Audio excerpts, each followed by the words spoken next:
perhaps some very key concepts in AI, and especially all these deep learning and even large language models, and mostly whatever is happening today is kind of the same stuff. It is built on the same things. Perhaps the back propagation.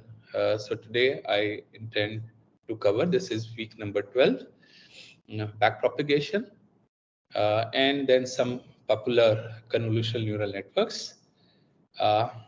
Remember, this is what we did last time. So we spent time learning about the AI policy of Japan. And we saw kind of, it appears to me like a very classical case of overfitting. Like if you are not generalizing your policy, you're only focusing on what you need, and then you get surprises like the Japan got in case of large language models. So today I intend to cover in more detail the backpropagation algorithm, which, as I mentioned, is key to the modern day. Though as I mentioned you earlier as well, my first publication was in backpropagation neural network. Then I also intend to give you a very detailed example of a convolutional neural network. And then because usually you use pre-trained models. So there are many pre-trained models. You need to know the famous convolutional neural networks, that which model to use. And then we are going to generate code using one of a pre-trained model. And then we are going to see that how we can basically use them in any machine learning application almost. And then I also have an assignment for you. I also intend to discuss some few AI applications. Once I say applications, mostly it means companies, that what they are doing, how they're focusing, because to me, commercial aspect is very important. That though you can learn so many things, but unless you are not focused commercially, that what is commercially viable, what people are doing, and for us also it is important that whatever we are learning, our mind should always be to make something which is a commercially viable product, and which can be pitched, and you can either sell it or you can raise funding on that concept. So today I also want to do some discussions on your project.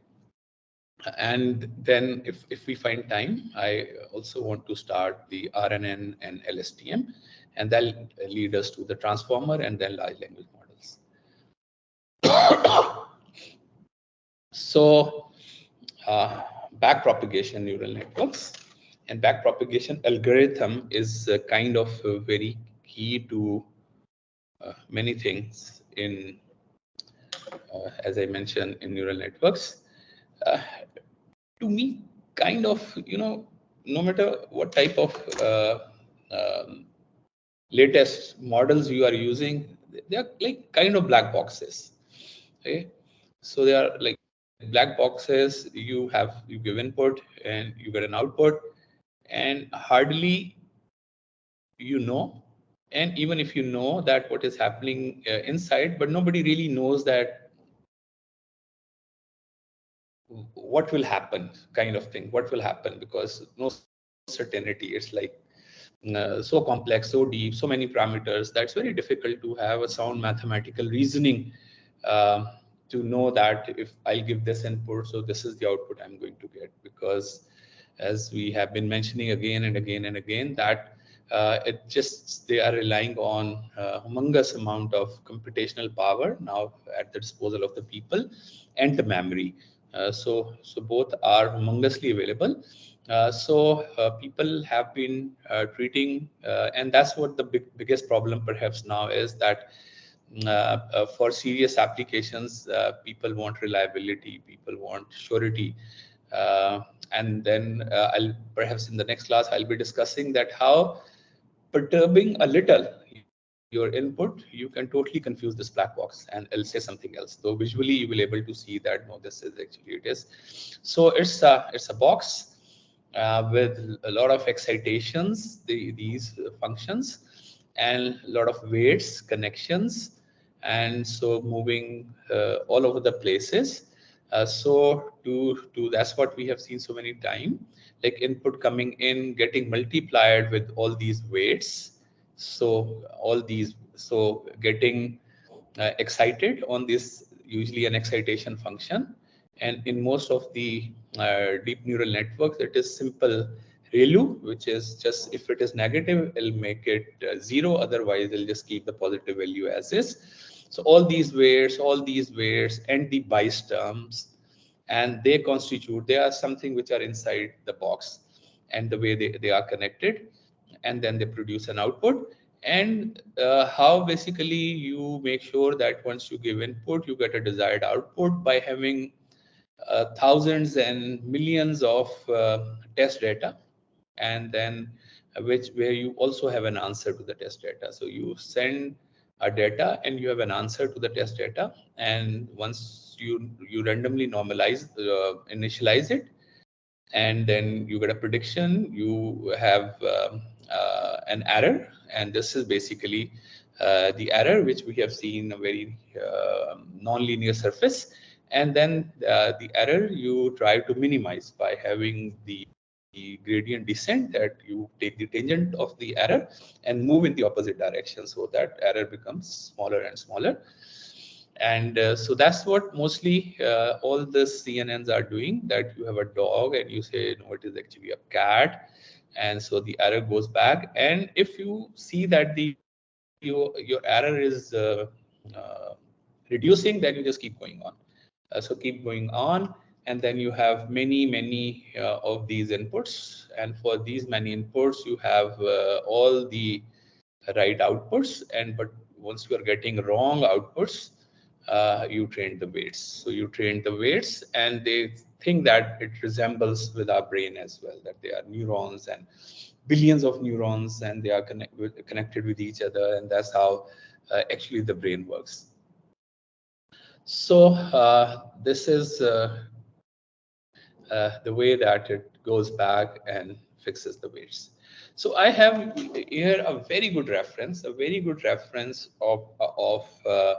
backpropagation neural network. So I have like copied it in my slides, but you can go and review it from here as well. So a very good reference which takes us in detail. So it takes it in detail, and also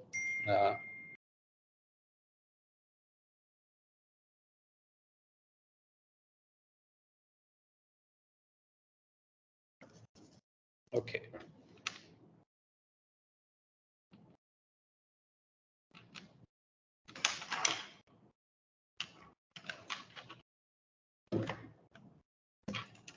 No issues. So, it'll just tell you that here is what you get as a prediction, and then you have an actual value. So this is an error, and you basically take the square of this.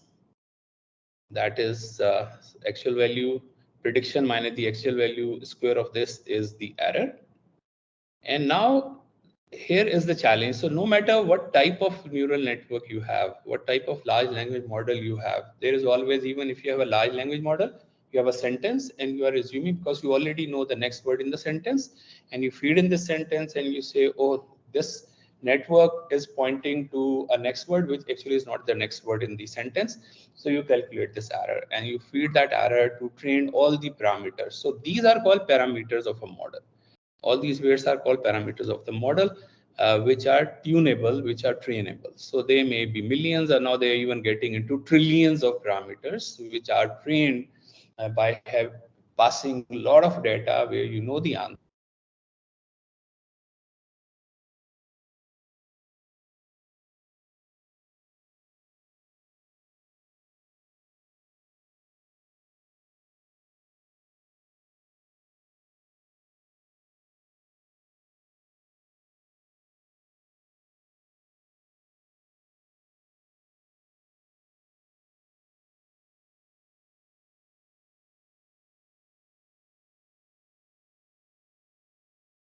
with respect to W5. You have to take this with respect to W6. You have to take this with respect to W1, W2, W3, W4. So you have to take curly derivative. So in order to take a curly derivative of this error with respect to W5 or W6 or W1 and W2 and W3, W4, then this expression has to be written in form of all these variables. So this is a simple mathematical problem. And you can just imagine once you're going into the deep neural network, okay, so you got to have the error which is coming out of this your very, very deep network. You got to represent it as a function of all the parameters, because once you have this, and that's a challenge, and no matter, once you are going through a bigger and bigger and bigger model, this thing becomes challenging, because this has to be represented, error has to be represented as a function of all the अस्सलाम वालेकुम parameters. Sir. जी वालेकुम अस्सलाम। जी sir जी आपकी screen share नहीं हो रही। Screen share नहीं हो रही, ये किसी ने हटा दिया है। नहीं है स्क्रीन शेयर सर, अभी आपने खत्म कर दी, बट अदरवाइज शेयर थी सर। हाँ वो शेयर थी किसी ने। जी सर पहले शेयर थी, अभी एकदम जी। से शेयर नहीं है। अब आई नहीं?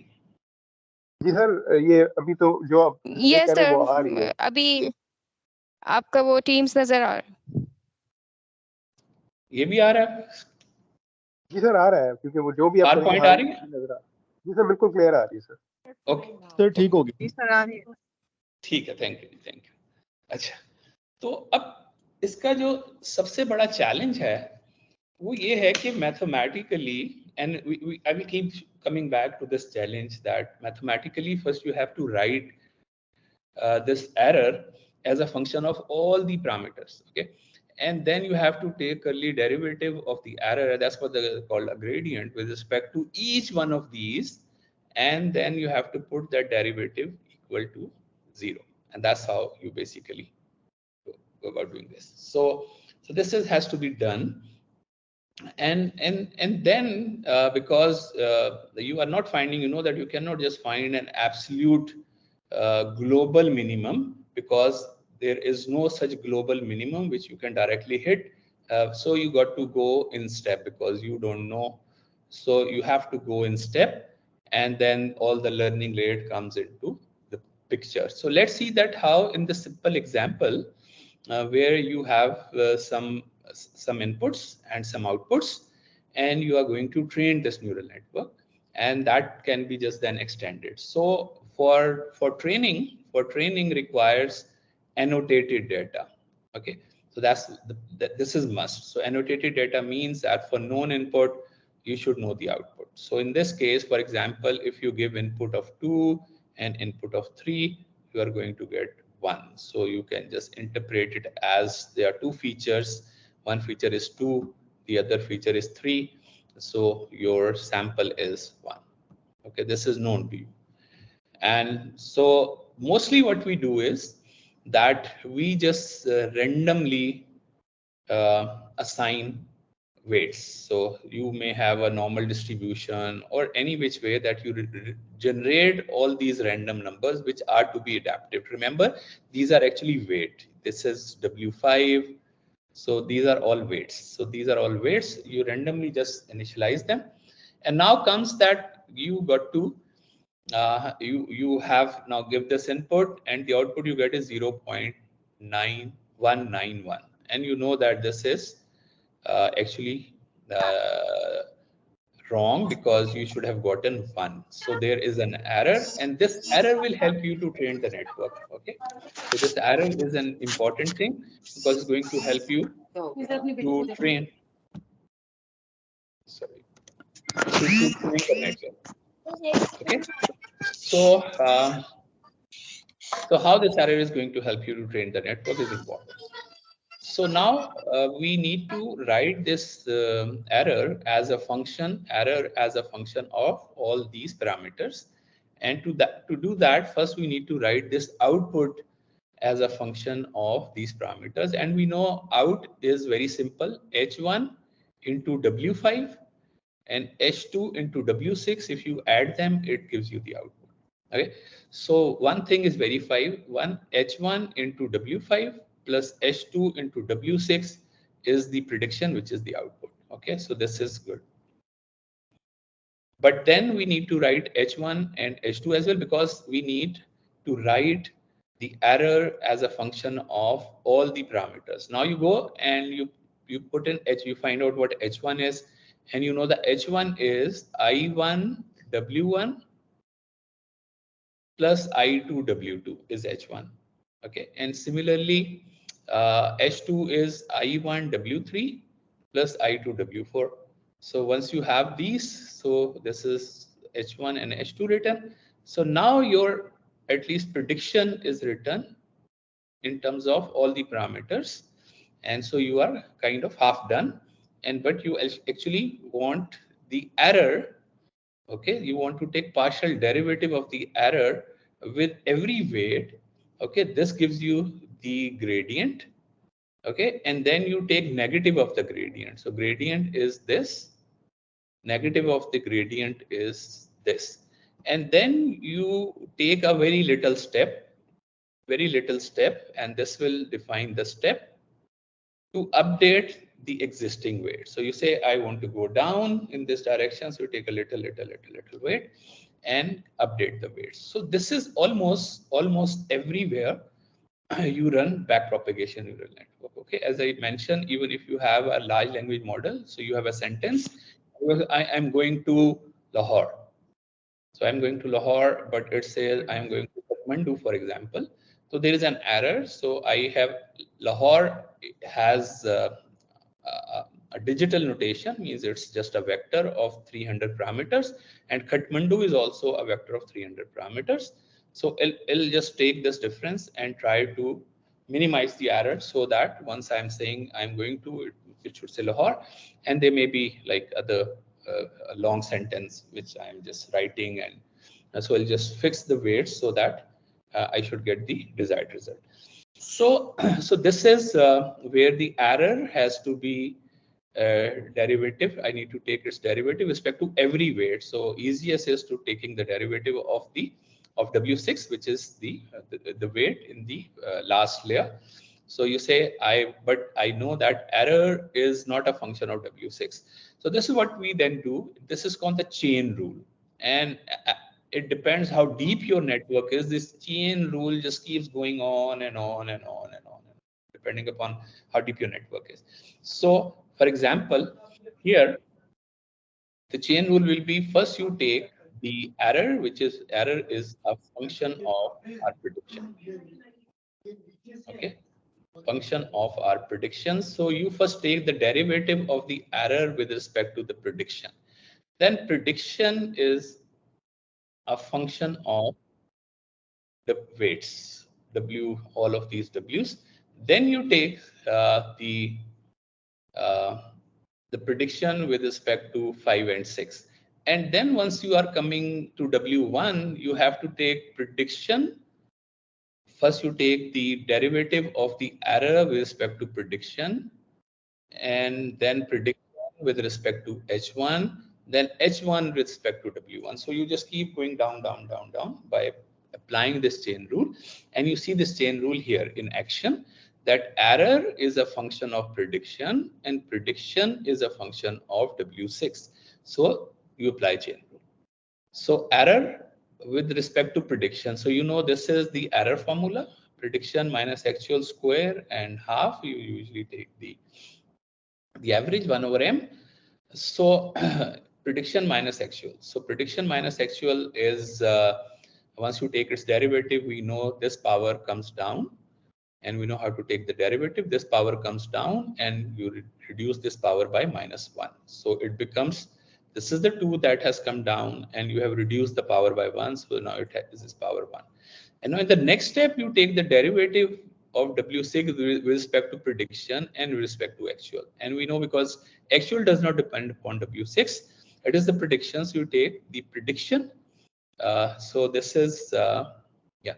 So you are going to take this derivative of the prediction with respect to W6. So this is the thing that you are taking. And once you take its derivative with respect to W6, this W5, because it's a partial derivative, is going to go to 0, and only you are going to get this, which is W6. So once you are done with this, you get this, which is actually H2. So your gradient is the error. So instead of writing this again and again, they write it as delta. Delta is the error. So error into H2. So your error into H2 is your first partial derivative. Now you have to compute your second partial derivative. Okay. So you compute first partial derivative, then you compute your second partial derivative.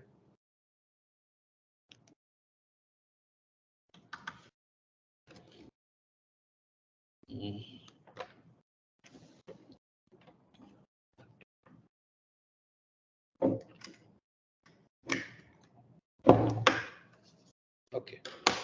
So so for W6, this is the weight update equation.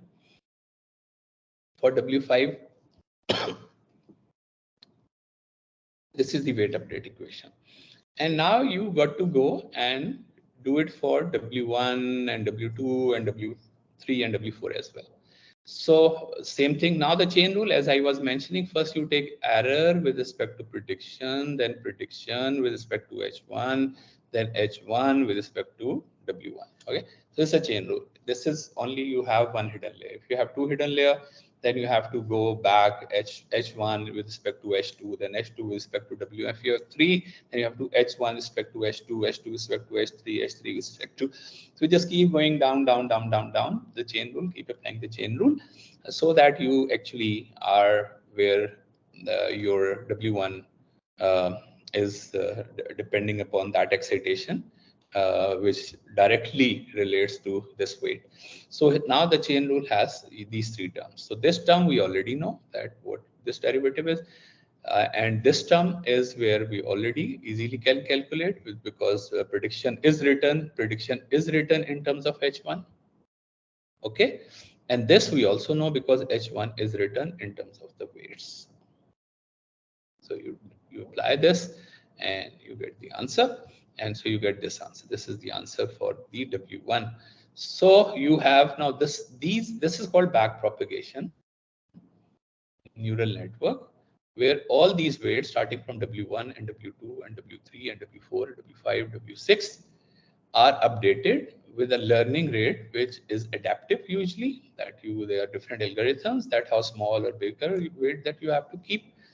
And then the error, so everywhere you see the error. So error is a big role if in this updation, which is coming through the mathematical formula. And then whatever value you have, you put in. So you give one input and you adjust all the weights. This is one way, and usually this is how it is done. Then you put another and you update all the weights. Then you put another input, and remember you have like millions of these inputs, and so you just keep updating. And once you are done with all of them, you start again feeding the. So you have only one epoch. Then you say, okay, now let me rerun this. Okay, then you say, now let me rerun this, and you do. So first you consume all the data, and then you reconsume all the data, and you do the thousands of times in a hope that uh, your decision boundaries are kind of uh, separated. Your decision, once you have a specific input from a class, it will fall to a place which basically can be easily classified. So it always, once you have one class of objects, they are falling in here. The other class of objects, they are falling in here. The other class of objects falling in here. The weights are kind of adjusted in a manner that always, once we have the similar, they start getting into one place where, and so once you have training data or test data, you should still able to do the classification. So training, primarily the training is computationally intensive. Once you have a model runs like this. The model does not really take much time because model has you have all the weights, and no matter how big the model is, so you can just instantly get an answer. Okay? So training a model is primarily the main concern, and that is why, like last time we were also discussing that it has taken the Microsoft, the amount of computations they have, I think it's about 25 million or 50 million US dollars worth of cost that has incurred to them for training ChatGPT. I think ChatGPT 3.5. So once you have this, and that's how you basically, this is the error. Based on the error, you update the weights, and once the weights are updated, now you run this. Let's say you have only one input sample, so you are going to run the same sample again and again and again and again. Okay, so but usually you don't have just one sample, you have many samples. In this case, I'm assuming just we have one sample, so my epoch is just one sample. So I update my weight. So that's what you do, you update your weights. So all the weights gets updated like it is shown here. And so it's a nice reference. I would definitely recommend you to go over this reference. And now once you have this, now you update the weights. So all these weights are now updated, and you run now the second epoch. You run it again, and now you get 0.26, and you know 0.26. There is still an error. So again, you do 0.26 minus 1 whole square. Okay. So this is kind of your error. You take this error back into all these equations that we have seen. So you have now the new error. So once you have the new error and new H1s and the existing W's, so you calculate the new W's, and then you calculate the new, then you calculate the new, then you calculate the new. So you have done one uh, uh, training sample. So you just keep running it. But usually you have 10 millions. So you have 10 millions or 10 millions, thousands of times. You got to just run it, and the weights keeps getting updated. So now let's get into I have a more. question. GG, please. We are fixing the learning rate, right? So what is the impact of learning rate on the errors? Like, is there any GG. impact if we have the Oh, yes, learning yes, rate yes, yes. vary? A lot. Like we spent like, I think it was previous lectures, once we studied 3-4 algorithms, and I showed you learning weight has an impact. Let me just, here is a slide, yeah. So we saw that if you have a very large learning rate, it may just go like this, the error. If you have very slow learning rate, it may take forever, ever to reduce. Okay, so a very slow. And if you have good learning rate, it may be little faster. And usually, if you have like large learning rate, it may start oscillating. Like you have this, if you come here, and then you come here, then you go here, because this is tangent and you reflect from the tangent. It is tangent, you reflect from the tangent. It is tangent, you reflect from the tangent. Okay, so if you have a large learning rate, you may never hit the bottom. If you have slow learning rate, it will take forever. It will take forever, even for an error surface which is purely convex. Okay, and adaptive is once you have large gradients. So this is the gradient is large, so you have a bigger step size. Gradient is large, a little bigger. But once you have steep gradients, you start reducing uh, the the step size. So the learning rate has an impact, and there are different algorithms. Usually the adaptive gradient algorithm is the best, and this is what usually the ChatGPT, once we were training it, used that as well. The So learning rate is important, and algorithms, that because people have really focused on the learning rates, that how you select the learning rate. Now there is another interesting reference which I would like you to again go and explore this reference for the convolutional neural networks. And convolutional neural network are even more complex to train, obviously, because their weights are now filter parameters. These are the weights. And then you are performing convolution, and what we know convolution. So this is an example. Okay, so in this example, you have a colored image. If I go to the site Let me go to the site and show you. So can you see my web page? Yes, sir. Yes. Okay.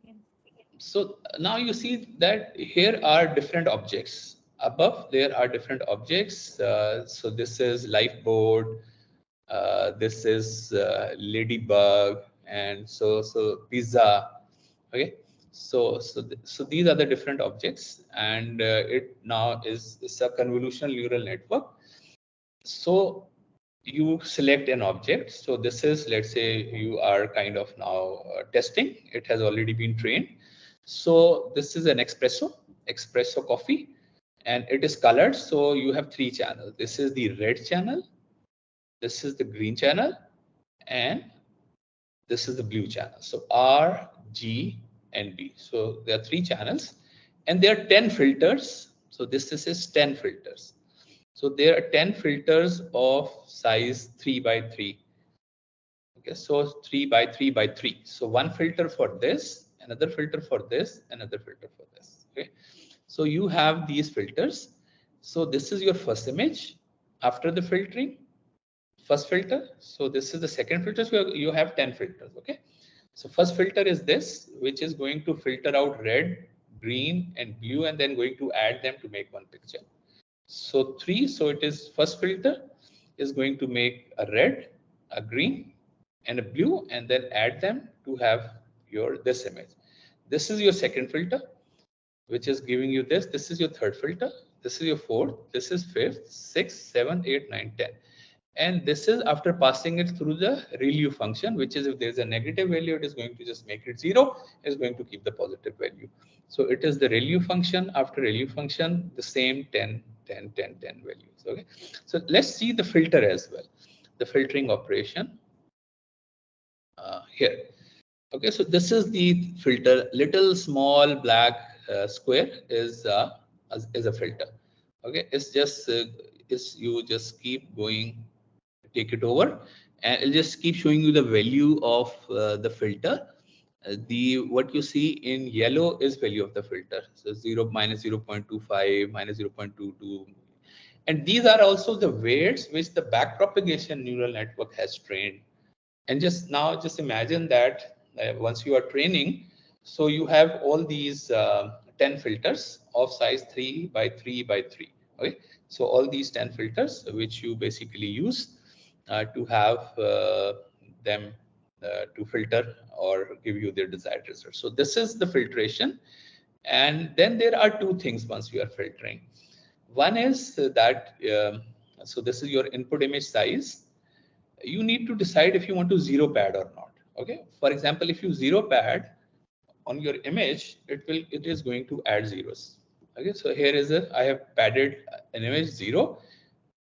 Initially people would not pad zeros, so once you convolve, the size of the output image would reduce. Okay, the size of the output image would reduce. As we can see that this image is 5 by 5, and a 2 by 2 filter has made it 4 by 4. If you have a 3 by 3 filters, so it will reduce the size of the image. So if you have, like say, images of size, so it has maximum 7 size. So a 3 by 3 filter, because you got to have full overlap. So because of the full overlap, so you keep it here first, then you keep it here, then you keep it here, then you keep it here, then you keep it here, then you move down, then you here, then you here, then you here, then you here, then you here, here.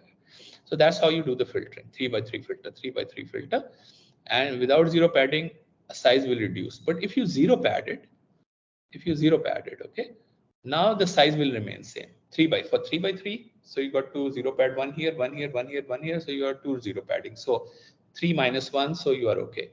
So it is now the zero padded will retain the size of the image. Sometimes people are not too concerned about a pixel going away, because mostly they are just focused on detecting an object inside the image. And then there is another thing which is called stride. Stride is like if you you are going to jump to. Once you move here, so you jump to.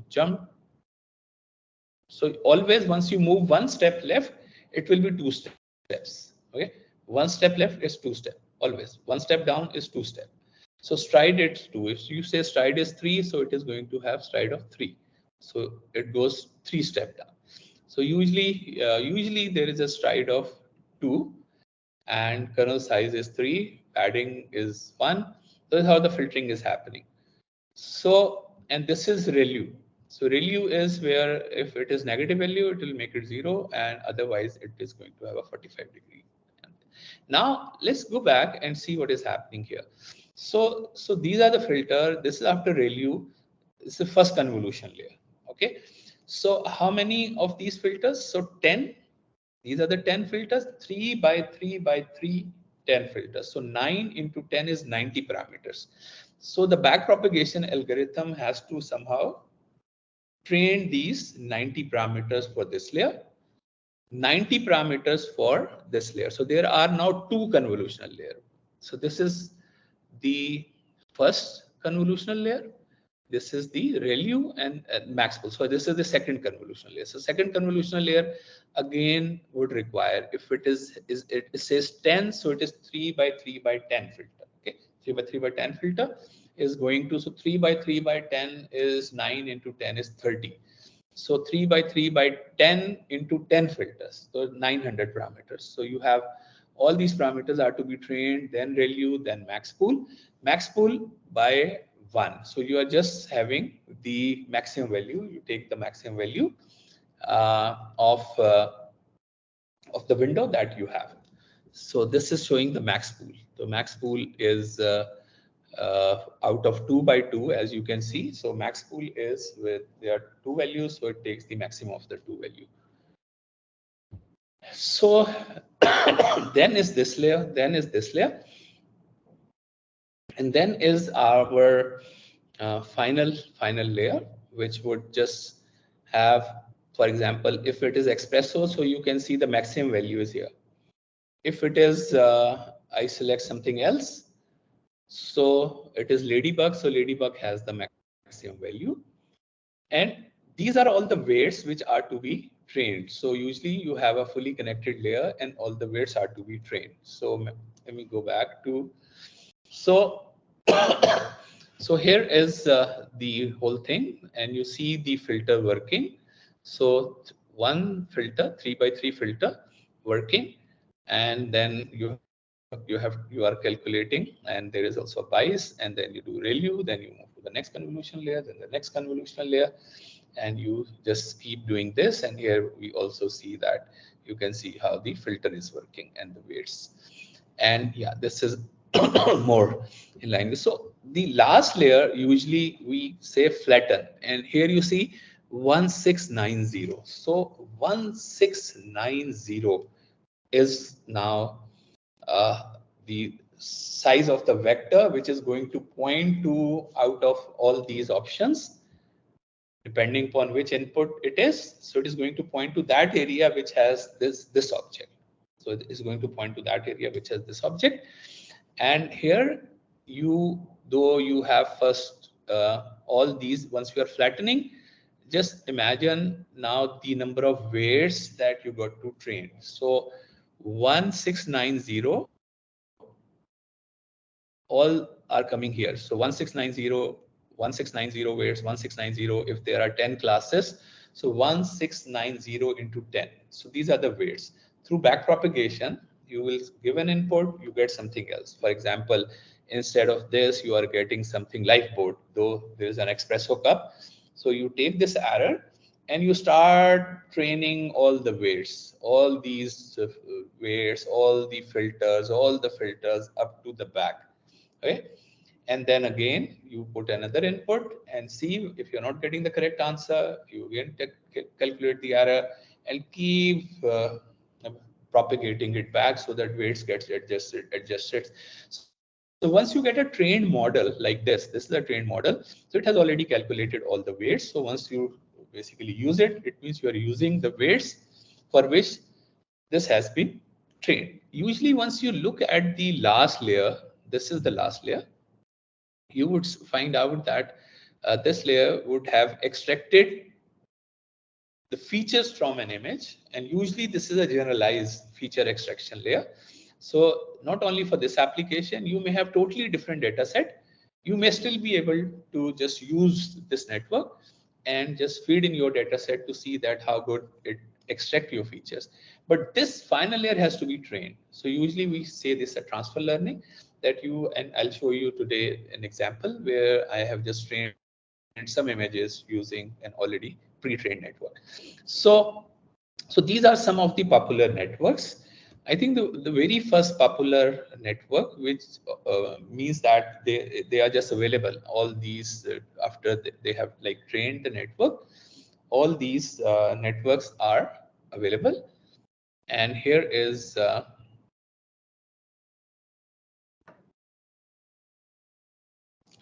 okay.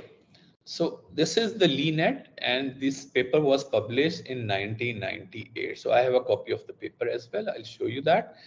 And it takes an image, which is a grayscale image. So there are no 3 channels, grayscale image. And it performs 5 by 5 convolution. How many 5 by 5? 6, because it is not padding 0. So image size would be reduced to 28 by 28, which usually it would not care. It says we are fine. We don't want to just add complexity by adding zeros. So this 5 by 5 by 6, 5 by 5 by 6 filters. So 25 into 6. So those are the parameters that were trained to get this first set of 6 images, right?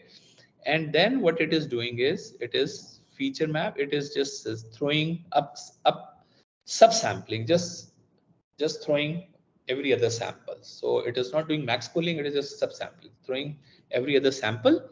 Once you throw every other sample, so you will be left with 14 out of 28. You keep one, throw the other, keep one, throw the other, keep one, throw the other. And similarly you do here, keep one, throw the other, keep one, throw the other. So you are left with 14 by 14 by 6 images like shown here. And then you again have another convolution, which is another set of weights. So how many? 15, 5 by 5 by 16. So these are the number of parameters, 5 by 5 by 16, which were trained. Okay. So, and I'll show you that how he trained that network as well. So here is the now new 16 images which are shown here. Okay. Now is again subsampling. I mean, he's going to keep one sample, keep one, throw the other, keep one, throw the other. So just reducing the size. As we know, once you reduce the size, you are moving from finer features to more broad feature, medium feature, and then high level features. So because we're reducing the image size, but not reducing the filter. The filter size is the same. So it is kind of, once you are looking at something and you take it back, so the same hole will show you a bigger picture of the whole thing. So now here is another layer, which is 5 by 5 by, so it's like reduce it to this, and then it again perform another convolution, which is 5 by 5 convolution in a manner that it gets like and flatten. So this is usually called a flatten layer, like whatever he has gotten. So you flatten it, like one sample here, one sample here. So you put it in a linear array. And why you flatten it? Because now you are going to put it to a fully connected layer. So you put a fully connected layer, and so 84. So 128 into 84. So every sample goes to 84 samples here. Every sample goes to 84 samples here. So the weights are 120 into 84. These are the number of weights that you got to train. And after you have these 84 neurons, so every neuron again is fed to 10 neurons. So what, 10 into 84.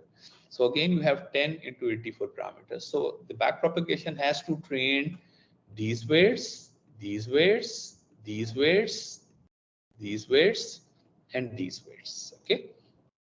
So this also shows you the kind of the same thing, that how you are moving from convolutional network, and here you have decided to go flat and no more the image or the volume, go flat, just 1D array. And because now you are going to have the fully connected neural network.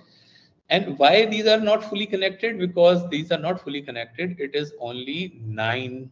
If you make it fully connected, then you are going to have 32 by 32 by 28 by 28 by 6. So because there are every pixel is a neuron, and here every pixel is a neuron. So you are going to have those many weights, but instead you just have this, and every pixel is connected to this. Okay, and that's why you see all those. So you only have to train very less number of weights, but definitely you have to represent the output as a function of these coefficients or weights, and so these weights and these weights. So you have to basically uh, make them so that you can.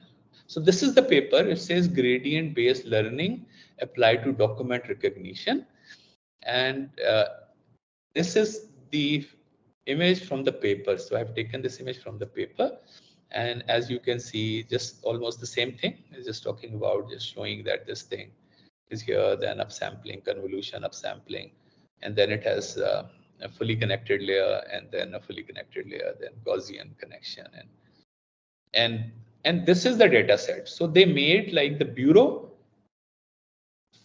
500 different people to write 58,527 letters. So they use two data set. One was, like, they use high school students to just write. So 500 students, they will just make them sit and say write from 1, 2, 3, 4, 5, 6, 7, 8, 9. 1, 2, 0, 1, 2, 3, 4, 5, 6, 7, 8, 9. So 500 people, then they'll just mix it. They say, okay, this is the data set. And usually they have two different data sets. That's how they planned. Like, this is written by one set of people, like the bureau of whatever employees wrote this, and then they wanted to test it from the data set which they use by having high school students writing the same, so that they have totally two different sets, and they wanted to check whether the data, which is the network which is trained on this data set, will work on the other data set or not. Okay, so this is the whole approach, that you got to have the annotation to train the network.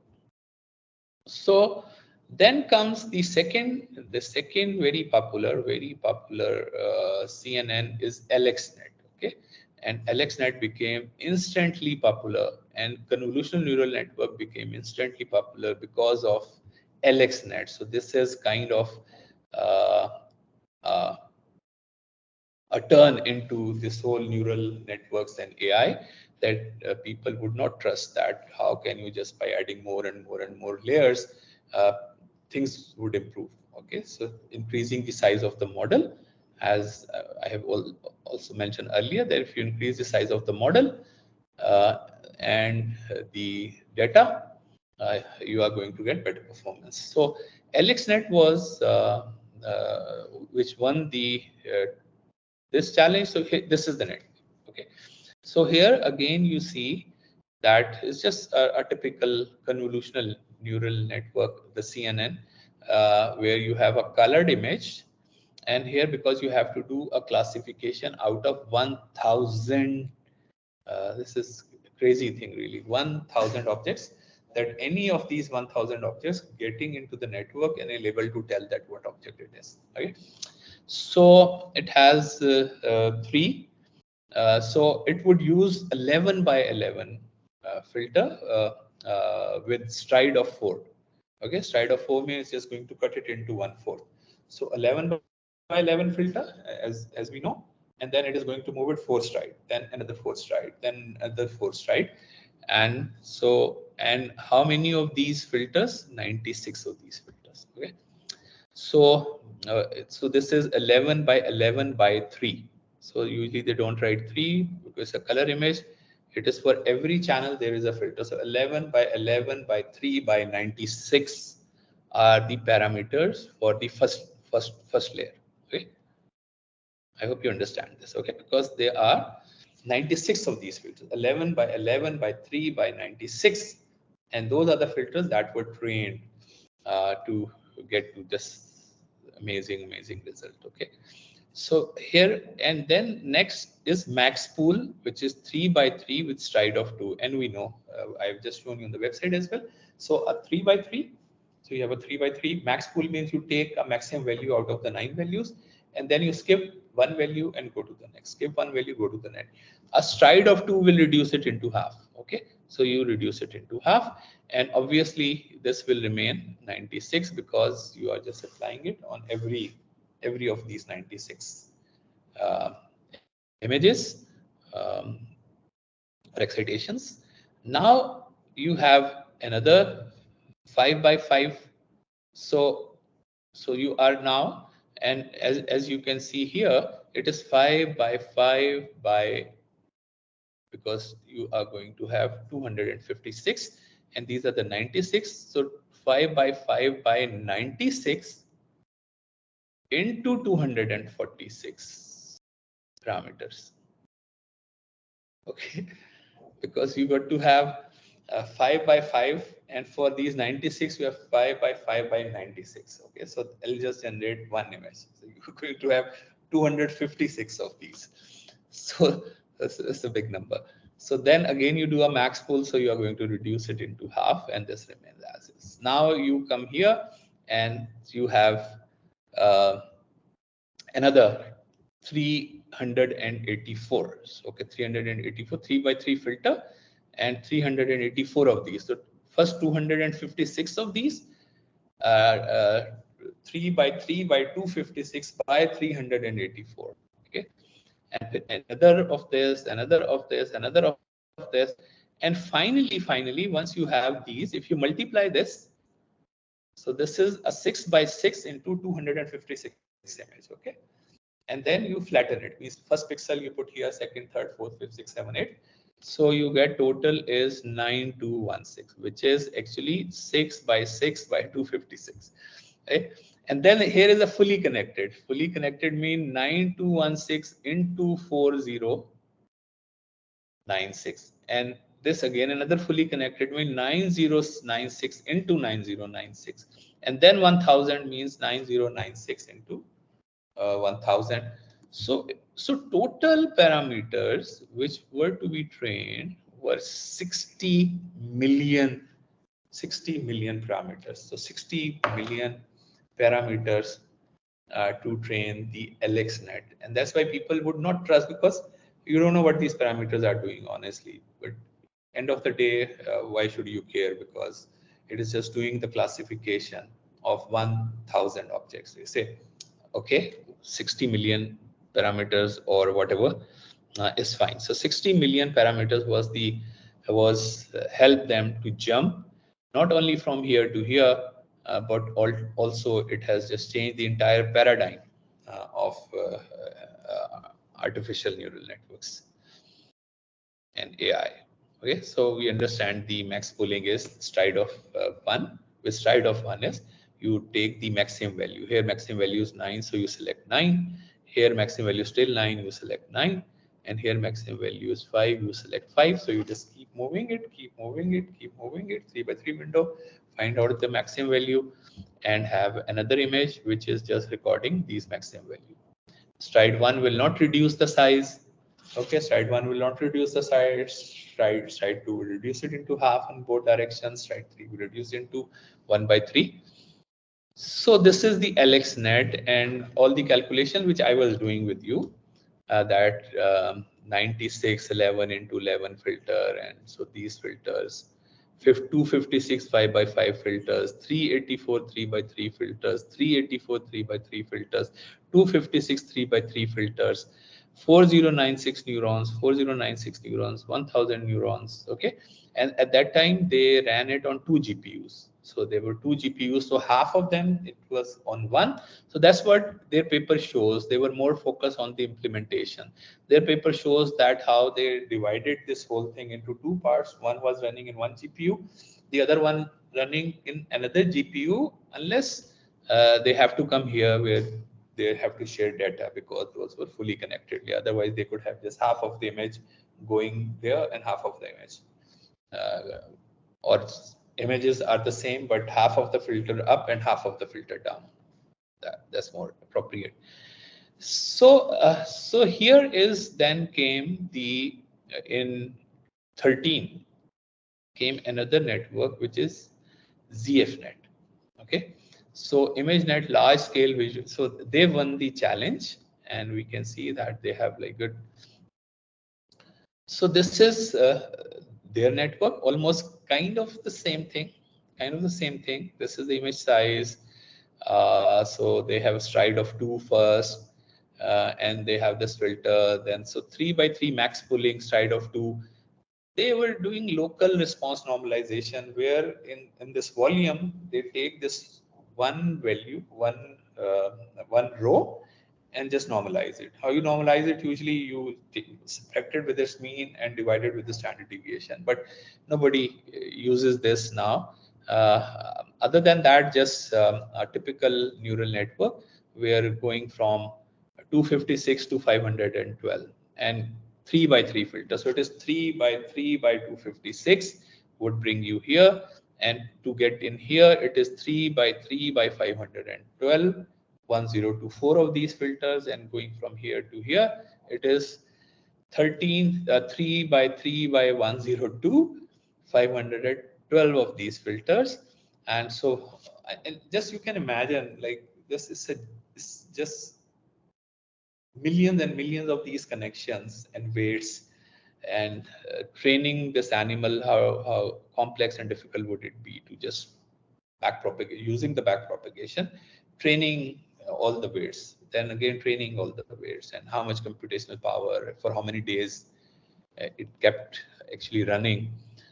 So same thing, and how many, I should be able to see somewhere the parameters. Okay, so then next, the fourth one was in 14. Okay, and this is, there are many of these which are called VGG network. Okay, so VGG network are here. Still the layers were 8 layers. So you only got to go till 8 layers once you are even back propagating the errors. You only have to go till 8 layers because there are only 8 layers. Here they just started increasing the layers, 19 layers, and then GoogleNet has 22 layers, and once they went to ResNet, it has 152 layers. So it's just getting deeper and deeper, more deeper and deeper into the network.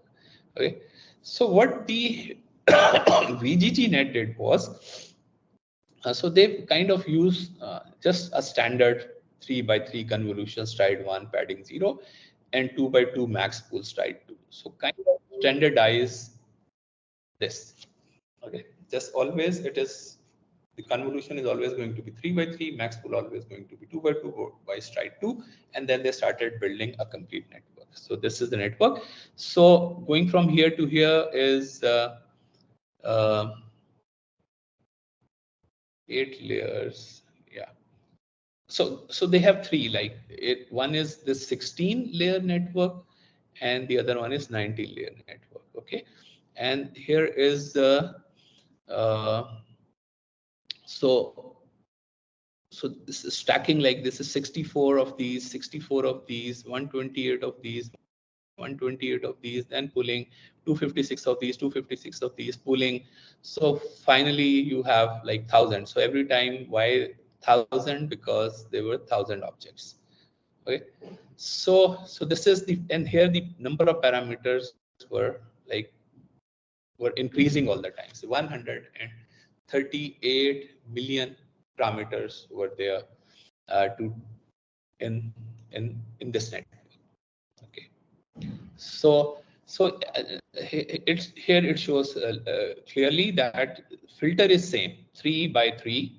So this size is not going to change. Okay, 224 by 224, but 64 of these and 2 times. Okay, so 3 by 3 by 3 basically, and 64.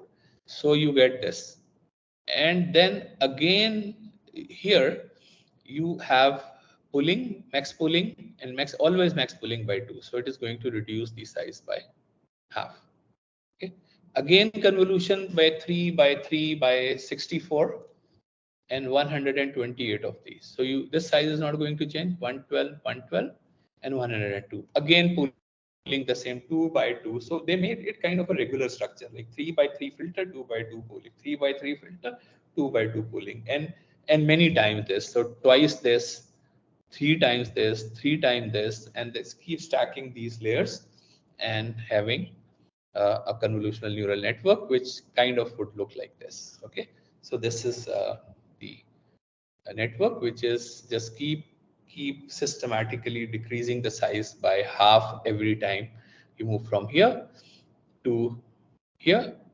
So you can count like this is twice here, these are 3 times, they are 3 times here, they are 3 times here, and then they're flattening here. So you're just putting them like this. So how many parameters? Like we already mentioned 138, and this is the calculation. Anybody who wants to get into the calculation, you get into the calculation. I told you it is the first even here is 224 into 224 into 64. So these many parameters. So similarly, you just keep calculating, and it'll come out to be 138 million parameters in VGGNet. Okay. Then comes the Google Net. Okay, so they won this in also 2014, and so because there was a very little margin, so people would discuss both. They would discuss VGG, and they would also discuss the Google Net. So Google Net was a little different. What they did was that instead of just having just one filter 3 by 3 by so many of these, they have like different types of filter. This 1 by 1 convolution, this is 3 by 3 convolution, this is 5 by 5 convolution, and this is another 1 by 1 convolution. This is 1 by 1 convolution, 1 by 1 convolution, and 3 by 3 max pooling layer. So they have in parallel, okay, all these things happening, and this they call inception module. So they have these inception module, and they would just stack these together. And this 1 by 1 convolution is simply means that you have this volume.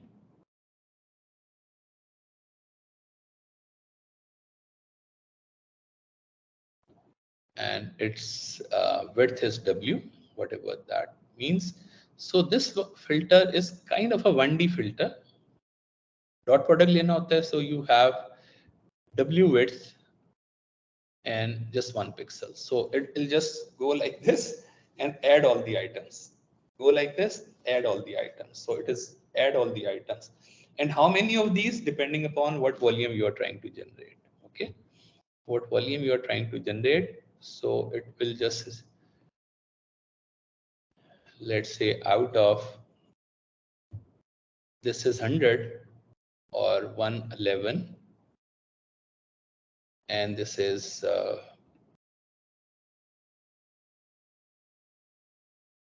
44.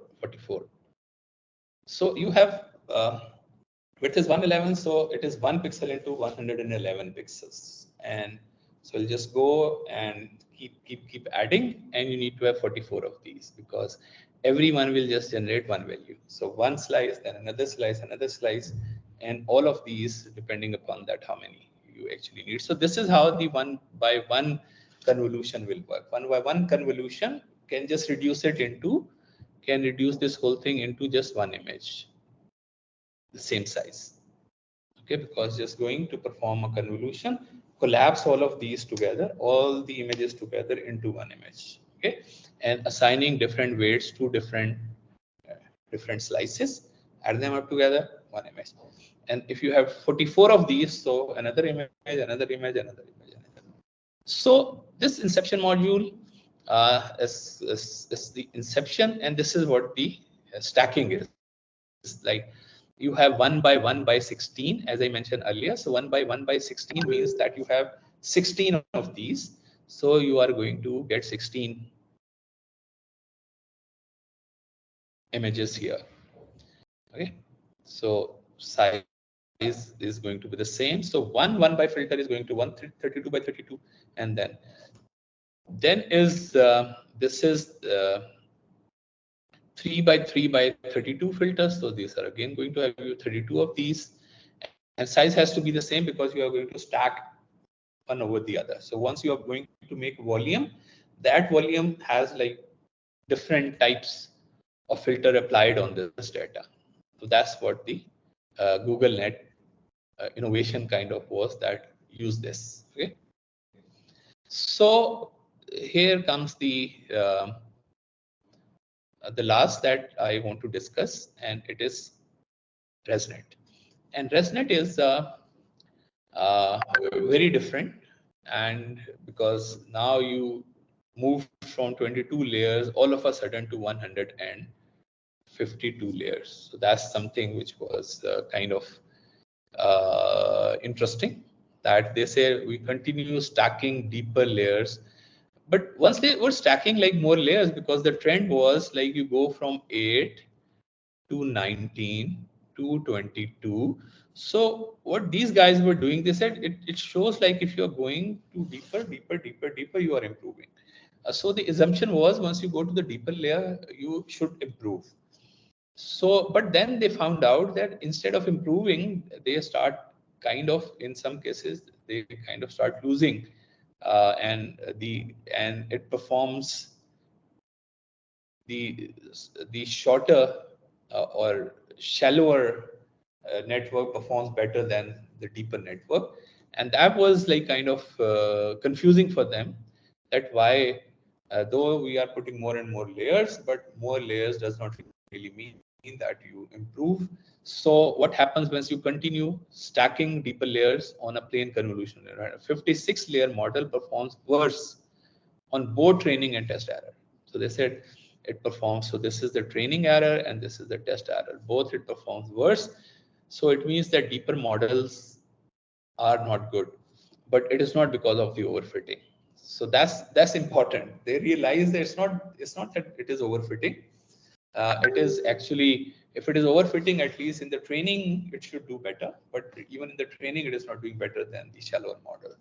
So the hypothesis was that there is some problem with the optimization, that deeper models are hard to optimize because, and there must be so many other issues, because you are starting with the error, and then you are representing chain rule, remember, representing it as a function of this, then as a function of this, then as a function of this, then as a function of this. So the error that you have to be represented keep coming down, and as a function of the initial weights, as saying as you are going deeper, the optimization is not really happening. So there has to be some other way where if it needs to select a shallower model, it should just select a shallower model, the training, but you still add layers. So very simple trick that they played. They said, let's have a bypass, like we have Gujranwala bypass or this bypass. If the data is such that it should just bypass this layer, so you add a layer, but you also bypass. Okay, so you have this this is X, and you have this layer convolution. It's a layer, then you have ReLU, then you have convolution, and then you say add this here, and then you again have ReLU. So this is kind of what they did, that they call this residual, because they say this is the residual. So once you are adding it X, you are adding something once X has processed, and you are also adding X.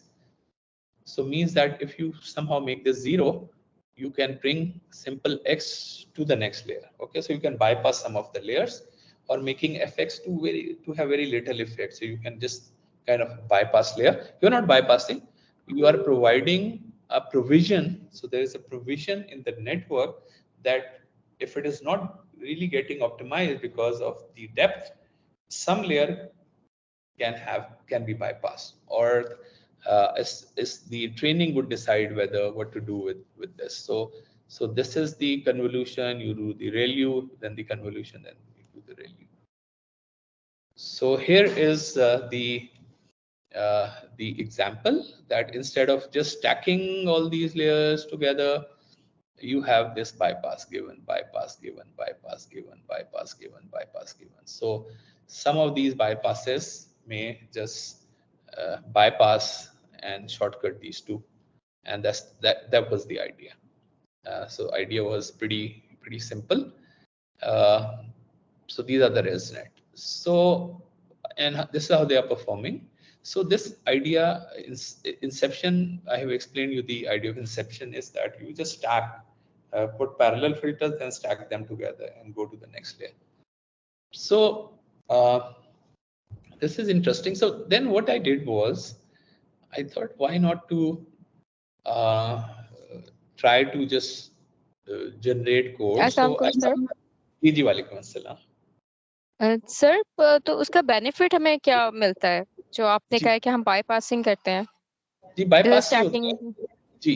देखिए जब ये deeper model है ना, इसमें होता था कि उनकी परफॉर्मेंस, अभी आपने पहले नेटवर्क सर्वर यहाँ तक था तो वो आपकी एरर को उसने बड़ा अच्छा रिड्यूस कर दिया। आपने कहा कि अच्छा मैं और लेयर्स डाल देता हूँ, तो पता लगा एरर और खराब हो गई। तो यू आर नॉट एक्सपेक्टिंग कि एरर को खराब होना चाहिए था, ठीक है। तो एडिंग मोर लेयर्स ने वर्स कर दिया आपके उसको। तो अब आपको लग रहा है कि ऑप्टिमाइजेशन की प्रॉब्लम है। जिस तरह से स्किप कनेक्शन वाली चीज थी ना, उस तरह से अगर हम एक प्रोविजन दे दें कि अगर लेट से उसको ये नहीं चाहिए, नेटवर्क को ये नहीं चाहिए, ये दोनों नहीं चाहिए, ये इनके पास थोड़ा सा वो चाहिए, तो ये यहाँ पे जो आउटपुट था वो बाईपास होके यहाँ पे आ गया।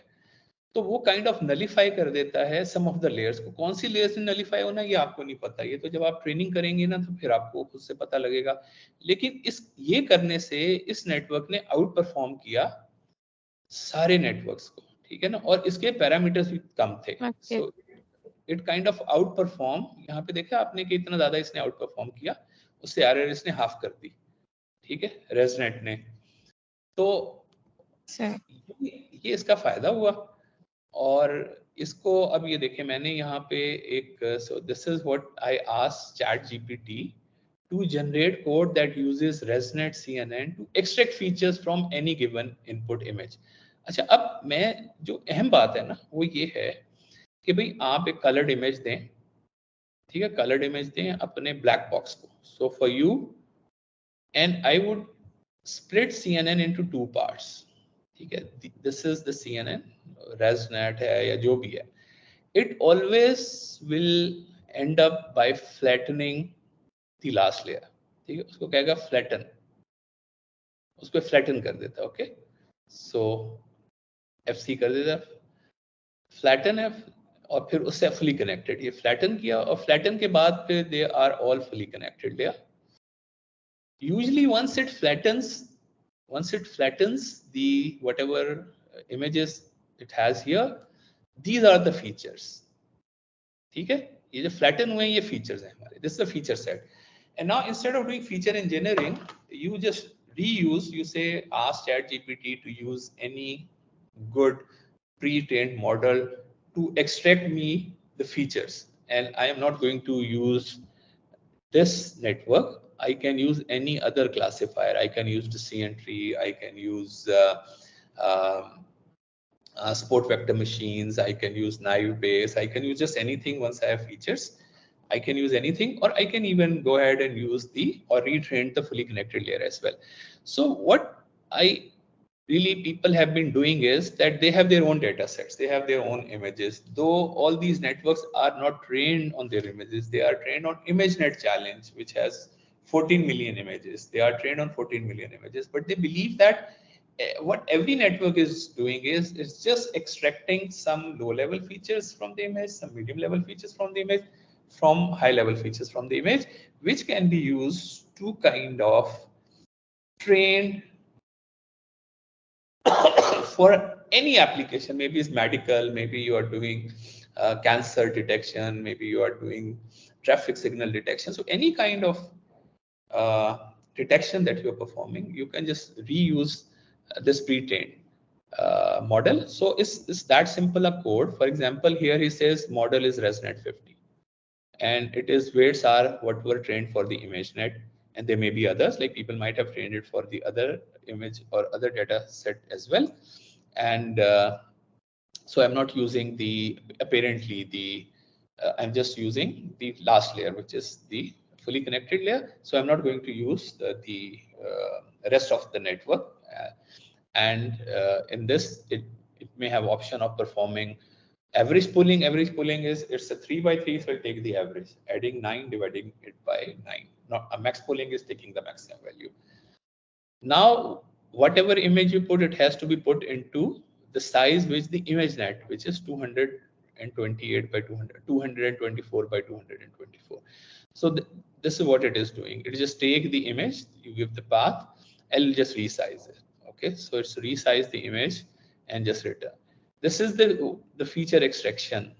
So if you give this image, which has now been transformed, and so image, you reprocess it, and then you find out the features. So these are the features. So I gave it an image. Okay, so I just uploaded an image in, so I can perhaps show you as well. Yeah, here it is. Ooh.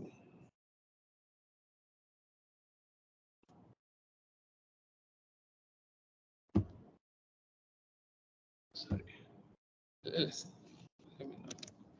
Okay, it's the same code actually.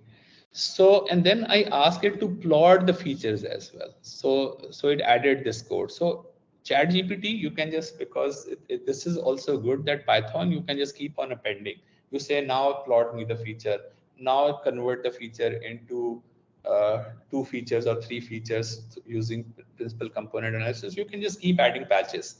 So I asked it to do this. So it says, okay, you can plot it here. So I gave it, this is just the same code. So I gave it this. This is a calligraphy I did way back in 2 years back. So I gave this. So as a matter of fact, you could give just any image. So these are the features it has extracted. Okay, in 2000 something features, we know that RASNet will extract these many features. So these are the features. Then I changed this image to another thing that was, and then it gave me, these are the another set of features which it has given me. Then I change this image, another image, so it has given me. As you can see that features are changing. Features are obviously changing.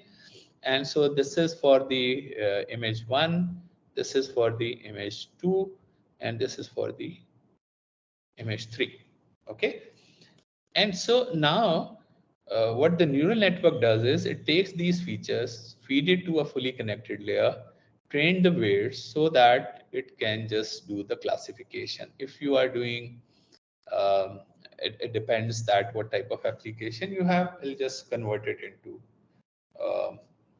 so you have to just train the final layers, and we call this the transfer learning, and you can ask ChatGPT to, now I have this data set, so just train my final layers, and you may have 2, 3, 4 layers. It depends that how big a network you want to make, so that it's, remember that just you are adding non-linearities into the space, so that if your data is such that it is not linearly connected, so you should able to just see that. So here is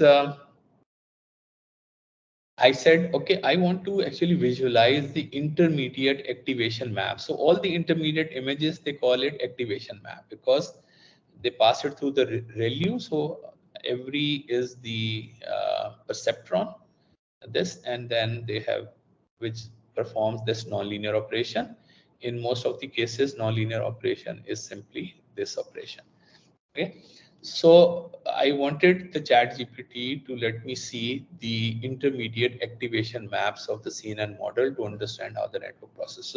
So here is the code. It's all these functions are already, somebody has built that intermediate activation, that which layer you want to see the images. As I've shown you the example, so you can just mention that I want to see all the excitation maps, the images being generated in this layer, now in this layer, now in this layer. So it has shown for this, these are the excitation. Okay, and for this is the excitation. You see, something which is kind of, because I think it is very advanced layer. It is activation 3, third layer. So convolution 3, block 4. So, and these are the layers, activation layers, convolution 3, block 4. So it's a lot of things that you can do. So this is, I think, a very simple assignment that I have designed, that you use ResNet or any pre-trained, ask any pre-trained CNN, I don't mind which one you use. Then whatever features you get, so you extract features, whatever features you get, you ask ChatGPT to convert them into 2 or 3 features only. And why I'm doing, because I want to visualize that how good feature extraction this particular network has done. Okay, because we are just taking a simple example. Let's say you have 2 to 4 objects. So you have image of, let's say, your own image, for example, your own pictures and picture of a table or something very different. So 4 different objects and multiple pictures of 4 different objects. So you got to take multiple pictures of objects. You can try from just 2 objects, then increase it to 3 or to 4. And then once you have converted them into 2 or 3 features, plot those features. So I am expecting, okay, I'm expecting, like, if there are 4 features, so you will have those features, once you plot them, they will be in different areas. And this is what I'm assuming, that the feature extraction would have done a good job in extracting features without you actually worrying about it, and placing them at 4 different locations, so that you can place any simple classifier to classifier. So this is my assumption, that this is how it should actually see, and you put pictures of many objects and see that how good feature extraction CNN has done for you. So I think let's take a break now. Let me just, sorry, tell you about this, because somebody asked me about 1D convolutional neural networks as well. So you can actually train a 1D convolutional neural network as well. So first you need to know about your data and the dimension of the data. Like, is it, because if it is a hard, for example, ECG, so are you going to give one complete cycle to your neural network, or 10 cycles, and then you're going to overlap, and how are you going to actually feed that data? And what is the annotation? Is it a special type of arrhythmia? So a lot of people have used it for arrhythmia classification, for example. So then you can just train a network, all the weights and everything, and then it'll just able to give you the true classification. So I've taken this image, and so these are all the layers, and then you have finally an output layer which would tell whether, and there are only 2 classes, so that's it. So let's now take a break, and let's come back after 30 minutes. Thank you.